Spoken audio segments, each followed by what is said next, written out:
Yo, what's going on, Dragon Ballers? Welcome back to another video. This time we're going over the green stuff from Draft Box 5. I want to get a good feel for this stuff before it comes out at the end of the month. I'll let you guys know what I think is good, what I think is playable, what I think is not so good. We'll talk about that all in today's video. Guys, if you're new here, make sure to subscribe, hit that bell so you never miss a video. If you guys want to help support the channel, lots of ways you can do that. Number one, we got the Patreon down below. Lots of competitive content for you guys now that we are in regional season. Number two, we have the Crossroad TCG merch store. Stuff looks awesome, by the way. And number three, guys, if you want to buy or pre-order any of the cards I talk about in today's video, make sure to use my link down below to TCG Player or Bearded Collectibles.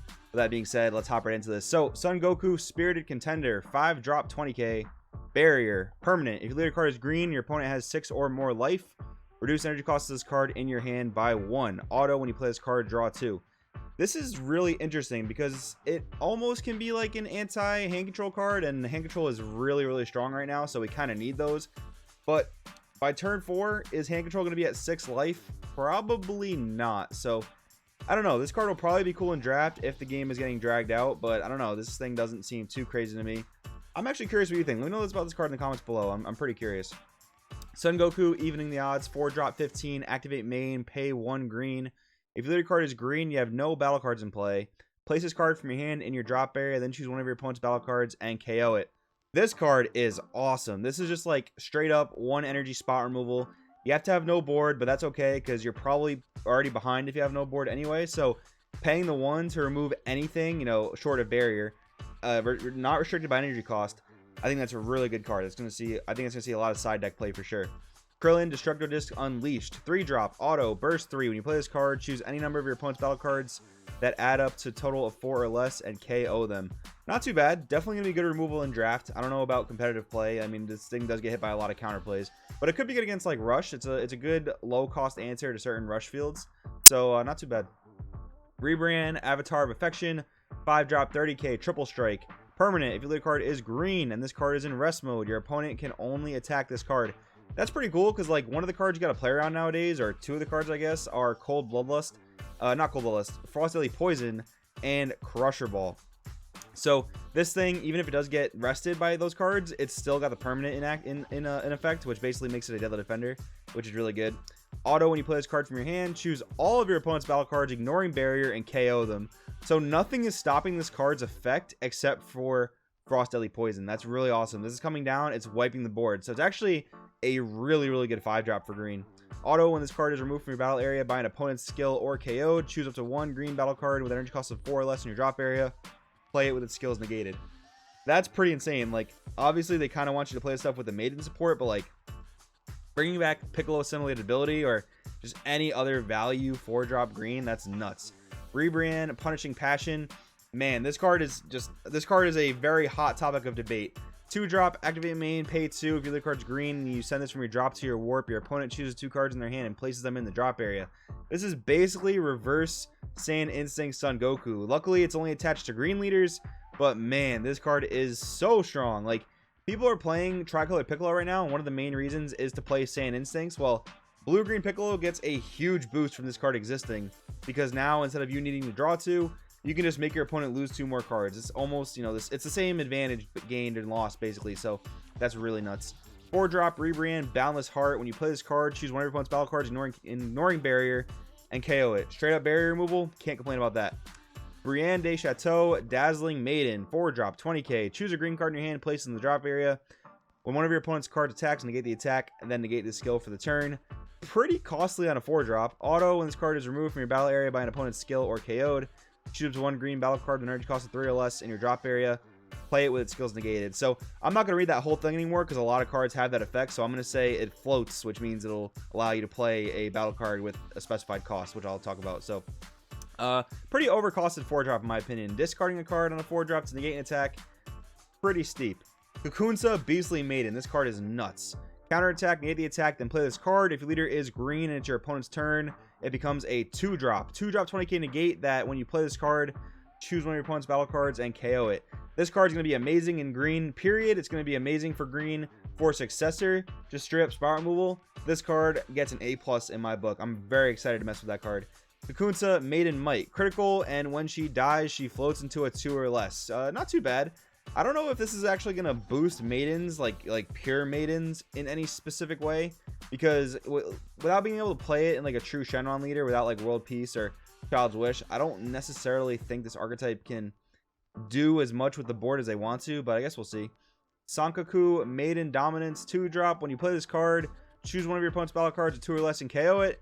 And then when this dies, it floats into a green 1-drop. Not too bad. Rosie, Maiden Cunning, 3-drop, 15, auto. When this card's removed from battle area by an opponent's skill, it floats into a 2-drop. The fact that they all float is really cool. Thank goodness they did not make this work with Successor, because it only works when your opponent removes them, not when you remove them. Activate main once per turn. Choose one of your green battle cards with energy cost 2 or less and switch it to active mode. That can be pretty good in a few random situations. Like a lot of these Piccolo hand control decks right now, they're playing the 1-drop Krillin that has crit to self-awaken, also crit the opponent, reduce them of resources. So I don't necessarily know if you would play this card, but in theory you could play it, restand that Gohan, get 2 crits off, take 2 life. That is a pretty neat utility of the card. Rosie, Maiden Scorn, 4-drop, 20k. When you combo with this card, choose up to one of your opponent's battle cards, energy cost 3 or less, and KO it. It is a 2 energy combo. That's pretty steep. I guess you do get a 20k body out of it, and for Successor, that's probably going to be pretty good, because like if you're playing the Gohan Successor, for example, 4 is a pretty good number, especially if you can drop multiple 4s. So not the worst thing I've ever seen. Su Roas, Maiden's Augment, 2-drop, 10k. Activate main once per turn. This card gets plus 10k power. Kind of random, but I guess a 2-drop 20k beat stick, not too bad. And when it dies, it floats into a 1-drop. Zerloin, Maiden Supporter. We have a 5-drop super rare, 30k, pretty big.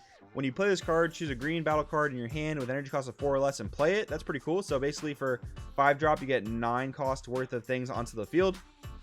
Auto, KO this card. When one of your opponent's cards attacks, your opponent cannot attack with battle cards for the turn.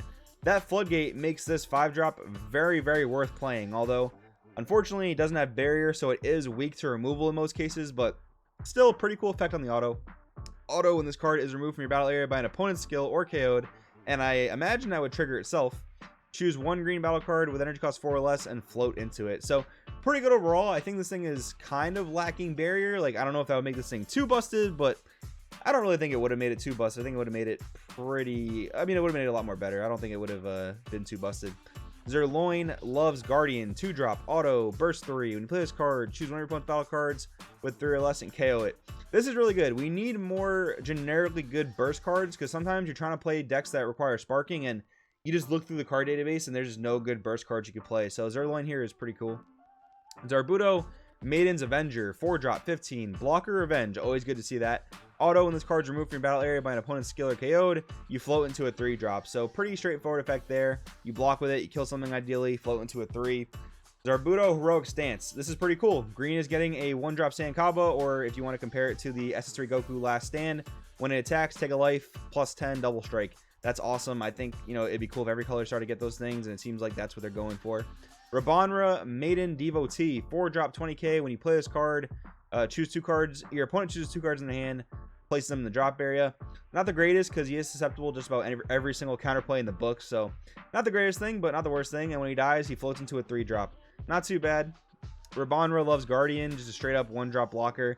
This is going to be great in draft because it's usually kind of hard to come by negates in draft. So anytime you can get like a low cost blocker, they're pretty high value if you're drafting in green. Himezi, 3-drop, 30k. This is awesome. A Yard Drat 30k vanilla that I can play in skillless. That's dope. Vikal, a 2-drop 20k I can play in skillless. That's dope. Parum, Reflective Fighter, 1-drop auto. When you combo with this card from your battle area, draw 1. That's pretty weird. I don't know why they need this thing to specifically be comboed out of the combo area. Like, I don't know why it wasn't just like a cantrip, you know, play it, draw 1. They gave it a very, very specific effect that just makes it really hard to play. So I don't know, this card is kind of weird for me. Hermila, Pinpoint Accuracy, 1-drop 5k auto. If you have a green battle card in play other than this card, when you play this card, choose one of your opponent's battle cards with energy cost 2 or less and KO it. This card is amazing because, you know, you'll typically have another green battle card in play, and he answers things that are more than he costs himself. So that's a great card in draft, great card in constructed, in my opinion. Hell, Confident Supremacy, 3-drop 15 auto. When you play this card, choose up to 1 green battle card with energy cost 3 or less in your drop area. Play it with its skills negated. Once again, amazing for Successor, especially if you want to go into your like 6-drop successors like Topo, like the Cell 6-drop. That's really awesome. Ganos Aerial Assault 6-drop 30k auto. When you play this card, choose two cards in your opponent's hand, place them in the drop area, then choose a battle card ignoring barrier, KO it. Great for a 6-drop. It unfortunately doesn't have any finishing power, no double strike, no crit, no triple strike. So I don't know. It'll probably be great in draft, but I don't know about constructed. It doesn't seem too great in constructed, unfortunately. Ogma Compassionate Supremacy 3-drop 10k blocker auto. When an opponent's battle card is KO'd, which tons of these cards do that, if a copy of this card isn't in play in your battle area, play this card from your hand. This is going to be an amazing card to draft if you are playing green, because you're going to be doing a ton of KOing. If you are in green, you get a free blocker out of it. And then in constructed, it can also be pretty cool with some successor stuff, because anytime you can free play a 3-drop, 3 is a very good number for successor, so that works out really, really well. Topo Righteous Reprisals. So we did just get the set 9 green yellow Topo deck, so they got a few U11s in here to support it. 2-drop 15 counterattack, negate the attack, then pop a 2 or less. Pretty good value. Can be a little bit steep, and this is going to be pretty format dependent. Like, if strong 2-drops are prevalent in the format, this card can be really good, but I don't think this will be a U11 staple by any means. Hasty Dispatch Dispo. This card is amazing in the green yellow U11 deck. Activate main. If you have no cards in your battle area, you warp this thing and then you choose a 1-drop, play it with its skills negated for the turn. Just that free body onto the board to get your successor going off. That is absolutely amazing. Pretty Black Hole. 1-drop counterattack, negate the attack, choose one of your battle cards, negate its skills, place it in the owner's drop area. If you do, draw a card, so you basically replace the card you just sacrificed. Then you choose any number of your opponent's non-token battle cards with a total cost less than or equal to the energy cost of the card you place in the drop area, KO them. This card, I think, is absolutely amazing. So basically, you sacrifice one of your battle cards. If it was a 5 cost, you kill up to 5 costs on your opponent's board. If it was a 9 cost, you kill up to 9 costs on your opponent's board. This card should, in theory, be really, really good with Successor, because you are dropping really big dudes for cheap energy costs. So you can wipe an opponent's entire board with this. That's really, really great. I'm a big, big fan of this card. Heart Arrow of Love. Activate battle. Choose one of your green leaders or battle cards. Gets plus 10k power for the battle. Then if it's your turn, choose 2 of your opponent's battle cards with 3 or less and KO them. For a 1-cost extra card, man, that's really powerful. That is overall a +1, because you're losing 1 card, making your opponent lose 2 cards if you do pop things, and getting a 10k combo, so possibly blocking an attack, but I mean, you only actually pop things if it's your turn. So otherwise, I think this card is still really good. Universe 2 Assemble. Activate main, draw 1, and that's just generic draw 1, so that's pretty cool on an extra card. Then choose 1 Universe 2 in your deck, place in your drop area, then shuffle your deck. So if you're going to do all those floating effects, you can set that up pretty nicely. This is going to be really good in draft if you are drafting Universe 2. Otherwise, if there is a Universe 2 deck, I can see this being okay. I don't know if the floating effects will be great and constructed, but I can see that being alright. Heavy Light Shatterburst. If your leader card is green, choose all of your opponent's battle cards and KO. Unfortunately, it doesn't get around barrier. I think for a 5 cost, getting around barrier would have been okay, but, you know, it is what it is. Big Armor. 2-drop. Extra card. Activate main if your leader card is green. Your opponent can't attack with battle cards with energy costs of 5 or more until the start of the next main phase. Okay, this card is absolutely nuts. This is almost like a live to fight another day for green leaders. Like, it only restricts 5s or more, so like if your opponent's really cheating in big things on early turns, like this could be cool in a less defensive green deck. Like if they really just like can't deal with baby, for instance, like the baby that drops a whole bunch of 5s and 7 drops, this could be a really great card. But guys, overall, that's my look on the green cards. I'm a big fan of these cards. I like how they remove things. I'm a big fan of Pretty Black Hole. Like, I think the super rares are actually really good. Some of the green cards are generically pretty powerful, like Ogma, you know, free playing guys, always great. Really excited for that Cocoon Syndicate. Guys, let me know in the comments below what you think about these cards. Thank you guys so much for watching. I will see you next time.